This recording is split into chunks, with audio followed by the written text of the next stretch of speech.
Subscribe करें सेहत ज़िंदगी चैनल को और बेल आइकन पर क्लिक करें ताकि आपको हर नई वीडियो मिले सबसे पहले। औज़ुबिल्लाहिमिनश्शैतानिर्रजीम बिस्मिल्लाहिर्रहमानिर्रहीम।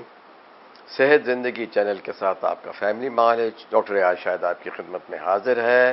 देखें, आज का मौजू बहुत अहम है और अगर आप किसी भी हॉस्पिटल में चले जाएं, मेडिकल वार्ड में, न्यूरो वार्ड में, तो आपको कुछ मरीज़ ऐसे नज़र आएंगे जो कि आप तो कहेंगे ये मरीज़ हैं, लेकिन वो एक जिसे कहते हैं कि बहुत सी बीमारियों का मुरब्बा होंगे और उसका नतीजा ये होता है, उस नतीजे का मैं नाम लेता हूं, उसे कहते हैं स्ट्रोक, यानी कि फालिज। अब फालिज जो है उसमें आदमी माजूर हो जाता है। किसी को दाएं तरफ का फालिज है, किसी को बाएं तरफ का है। जिन लोगों को चोट लगती है, एक्सीडेंट होते हैं, वो जो है क्वाड्रिप्लीजिया में चले जाते हैं, उनके दोनों हाथ और दोनों पैर मफलूज हो जाते हैं। स्पाइनल कॉर्ड इंजरी हो गई है, रोड साइड एक्सीडेंट हुआ है, किसी छत से आप गिर गए हैं, कुएं में गिर गए हैं, तो अगर आपके कमर के मोहरे डैमेज हो गए हैं, उन्होंने आपके जो हराम मगज़ को नुकसान पहुंचाया, तो आप पैराप्लेजिक हो जाएंगे, आपके दोनों पांव जो है मफलूज हो जाएंगे। लेकिन मेडिकल वजह इसकी बड़ी ख़तरनाक है और वो क्या होता है, वो ये होता है कि मरज़ अपनी जगह पे है, लेकिन सबसे ज़्यादा बेगौरी, बेफिक्री, बद एहतियाती, ब्लड प्रेशर और शुगर को ना कंट्रोल करना, कोलेस्ट्रॉल और ट्राइग्लिसराइड्स को ना कंट्रोल करना, बेसियारखोरी करना, नशा करना, सिगरेट या तंबाकू किसी भी हालत में जारी रखना, ये सारी चीज़ें जो हैं इसमें जो है वो ग़िज़ाई एहतियात के अंदर जो है ज़्यादा नमक भी आता है, सोडा भी आता है, और ख़ासकर वो चिकनाइयाँ जो कि बाज़ार में जो है बिंजे ईटिंग्स के साथ, पकौड़े समोसों के साथ या और इस किस्म के खाने जो सड़कों के किनारों पे जो है और गैर मयारी तेलों में पके होते हैं, उससे जो है ये मर्ज़ होता है। अच्छा, होता क्या है, फालिज होता क्यों है? देखिए, खून की जो हमारी रगें हैं जिनमें कि ये दौड़ रहा है खून, इनकी साख्त ऐसी है कि इनमें लचक होती है और दिल से निकलने वाला खून पूरे बदन में फैल जाता है, बिलखसूस शरियानों के ज़रिए अज़ाए रईसा और बदन के हर हिस्से तक पहुँचता है। हमारी जो छोटी रगें होती हैं वो ज़्यादा नमक सोडा खाने से, ज़्यादा चिकनाई खाने से, ज़्यादा चर्बी खाने से और ज़्यादा जो है तिक्के कबाब खाने से और ज़्यादा चिकनाई खाने से, चिकनाई वाले पराठे, ऑमलेट्स हो गई, ये मुख्तलिफ तली हुई अशिया हो गई। फिर आपका जब वज़न बढ़ता है, इसके साथ ही साथ जो ख़तरनाक चीज़ ये है कि अगर आपको शुगर ब्लड प्रेशर नहीं है तो फिर भी लोग मीठा बहुत इस्तेमाल करते हैं। अब देखें मीठा कैसे इस्तेमाल होता है। आपने चीनी डाल दी चाय में, चलें जी 1 चम्मच डाल दी, शरबत पिया आपने 2 चम्मच डाल दिए, लेकिन आप चीनी ज़्यादा खा रहे हो। अब बताता हूँ, आपके यहाँ एक बच्चा पैदा होता है, आप मिठाई तकसीम करते हो, वो बच्चा उसके खतने होते हैं, आप मिठाई तकसीम करते हो या आप बेकरी का सामान लाते हो। कोई भी तकरीब होती है, चाहे वो गम की हो या खुशी की हो, आप उसमें मीठा बनाते हो। फिर हमारे यहाँ घरों में भी मीठा बनता है। फिर कुछ लोग जो है चाय में चीनी बहुत ज़्यादा डालते हैं, कुछ लोग जो हैं वो कोला ड्रिंक्स जो हैं, जिनको मैं ड्रैकोला ड्रिंक्स कहता हूँ, वो बहुत ज़्यादा पीते हैं। ये सारी चीज़ें अगर आप अपने दिमाग में रखें तो आप देखेंगे कि जर्दा हो गया, खीर हो गया, कस्टर्ड हो गया, बेकरी का सामान हो गया और बेकरी के पफ्स हो गए, जो है इस किस्म की चीज़ें हो गई जो बेकरी में मिलती हैं, जो कि इंतहाई चिकनी होती हैं, चाहे उसमें आपकी पैटीज़ हों, फिर जितने आप जैसे पनीर के आप पिज़्ज़ा जो है इस्तेमाल करते हो, या जो ब्रोस्ट जो होता है वो भी तो आखिर चखने में ही पकता है ना। फिर इन आयल्स की जो है हमें मयार का नहीं पता होता कि किस स्पेसिफिक ग्रेविटी के हैं, किस तरह हैं। अमूमन जो है आलूदा और पुराने तेल जो है बाज़ार में इस्तेमाल होते हैं। अब ये चीज़ें, उसके साथ फिर काहली सुस्ती, अगर आप मेहनत नहीं करते हो, अगर आप खेतों में नहीं जाते हो, अगर आप दौड़ नहीं लगाते हो, अगर आप वर्जिश नहीं करते हो, अगर जो है आपकी ज़िंदगी गैर मुतहरक है, अगर आप सिर्फ दफ्तर में कुर्सी और मेज़ तक महदूद हो, तो आपका वज़न भी बढ़ेगा और खून की जो छोटी छोटी रगें जो हों, जो कि बहुत रिस्पॉन्सिबल हैं, जो दिमाग की जो खून की रगें हैं और दिल की खून की रगें हैं और पैनों की खून की रगें हैं, इनको हम कहते हैं स्मॉल आर्टरीज एंड आर्टीरियोल्स।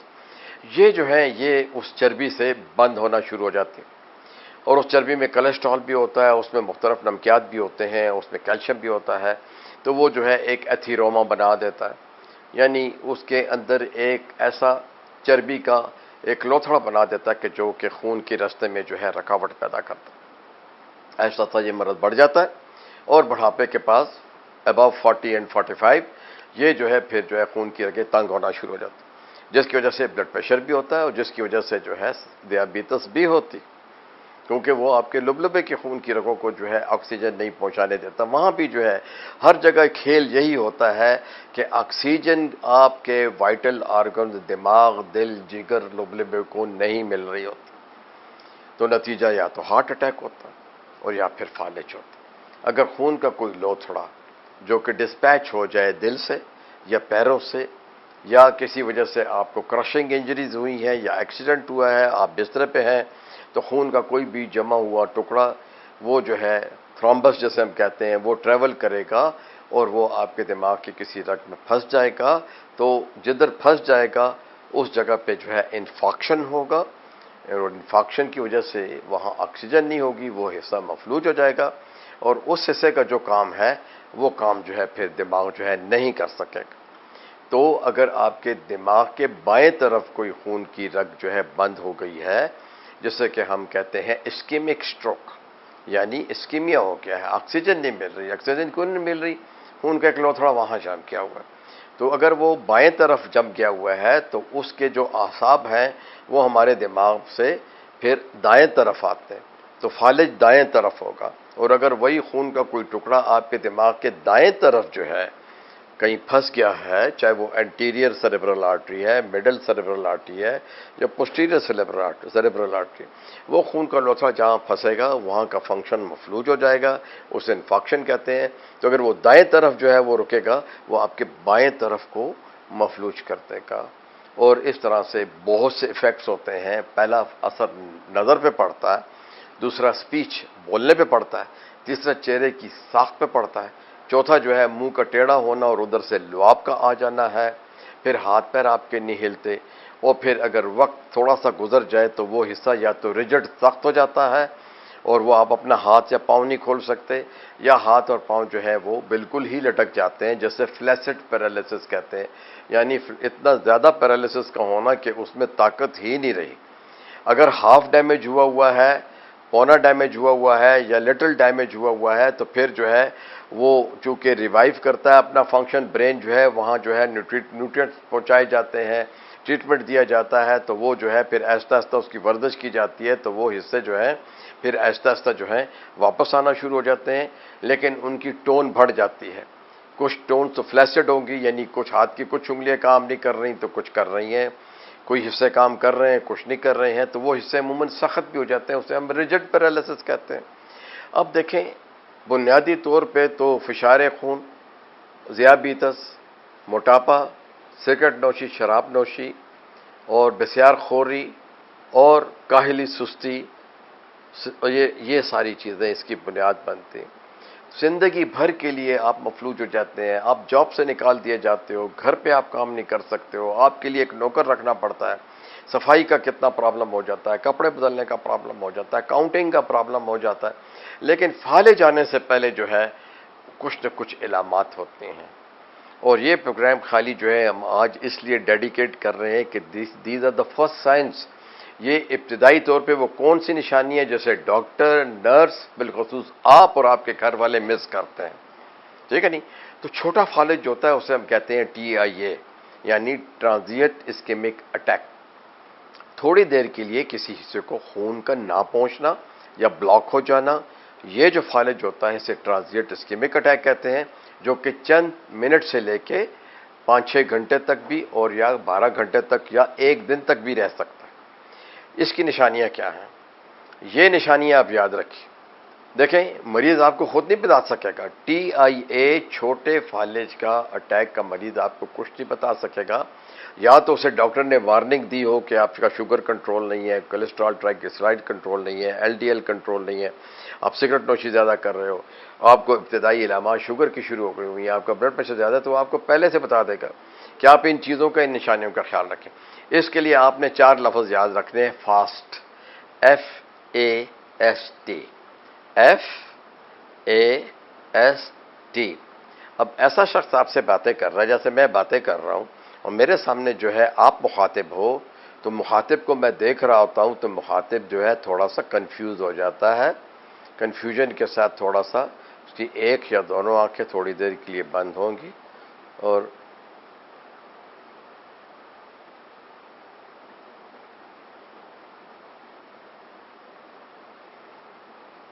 आप उसे अलर्ट करोगे तो उसके face, F is for face, यानी एफ से आप उसके चेहरे को देखोगे कि उसके फ्रोनिंग हो रही है, शिकने पड़ रही हैं, आंख फड़फड़ा रही है, होंठ फड़फड़ा रहा है, मुंह टेढ़ा हो रहा है, आंख कुछ सख्ती से बंद हो रही है, खुल रही है, और कई दफ़ा हल्का सा आपको यूं लगता है कि जैसे इसको मिर्गी का अटैक हुआ है।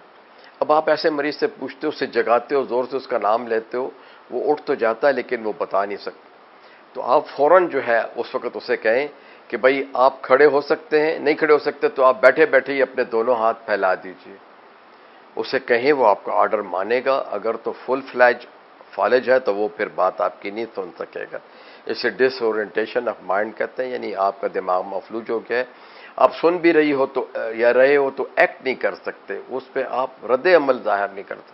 तो आपका एक हाथ जिस तरफ का फालिज है, देखें तो जो हाथ नॉर्मल है वो नॉर्मल, क्या आप उसे कहें यूं करो, यूं कर लो, यूं कर, लेकिन जिसमें फालिज है वो नीचे ढलक जाएगा और आप उसे कहेंगे जरा हथेली उठाओ तो वो हथेली यूं उठा लेगा, जरा सी उठा लेगा, जरा सी उठा लेगा यूं, लेकिन पूरी नहीं उठा सकेगा। तो वो ये डिस्पैरिटी होगी कि जिस तरफ का फालिज, ये हो गया फेस, फेस के अंदर फिर आ गया आर्म। अब आ जाता है S, S is for speech.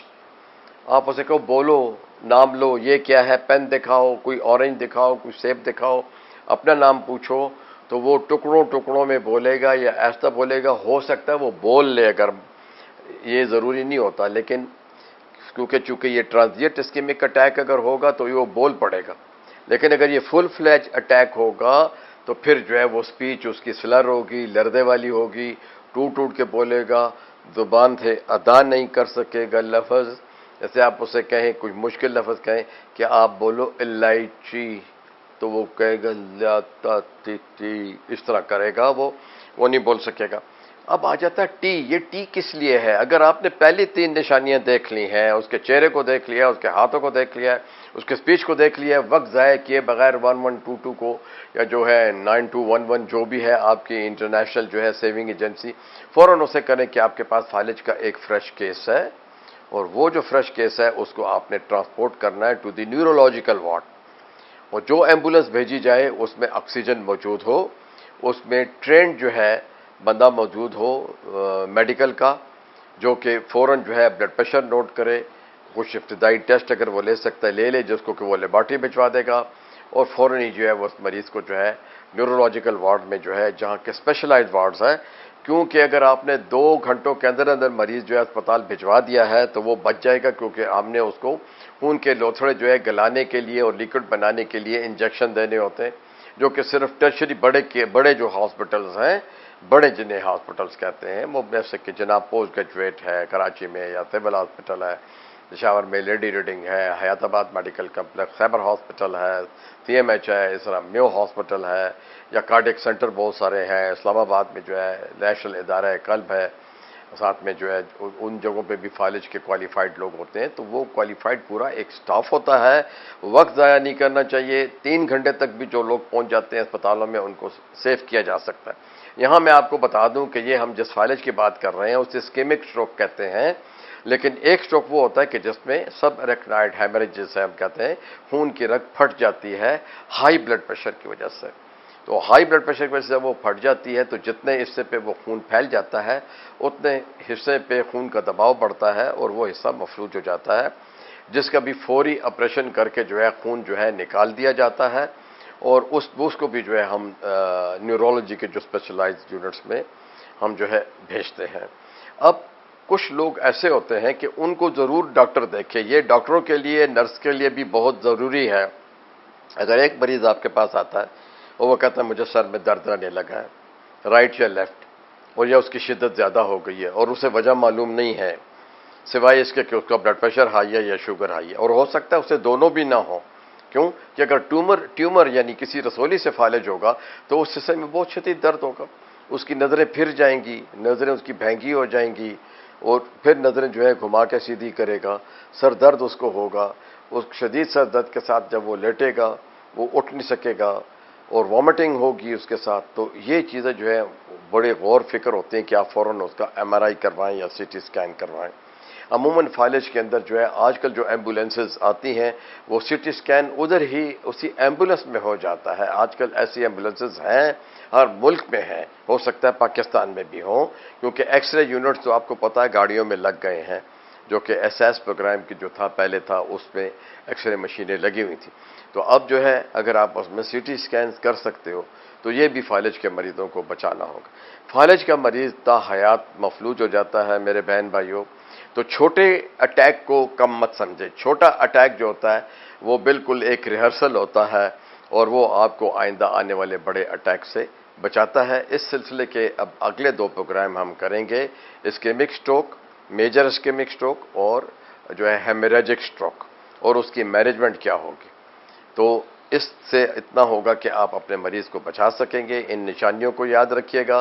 Blood pressure, sugar और कोलेस्ट्रॉल की मॉनिटरिंग कीजिएगा और सादा ग़िज़ाएँ खाइएगा, सब्जियां और फल खाइएगा। अपने तमाम पैरामीटर्स जो हैं उनको ठीक रखिएगा। वर्जिश कीजिएगा, नशे को छोड़िएगा। इस दुआ के साथ कि अल्लाह ताला इस मूदी मरज़ से आपको बचाए। शुक्रिया। अस्सलाम वालेकुम व रहमतुल्लाहि व बरकातहू।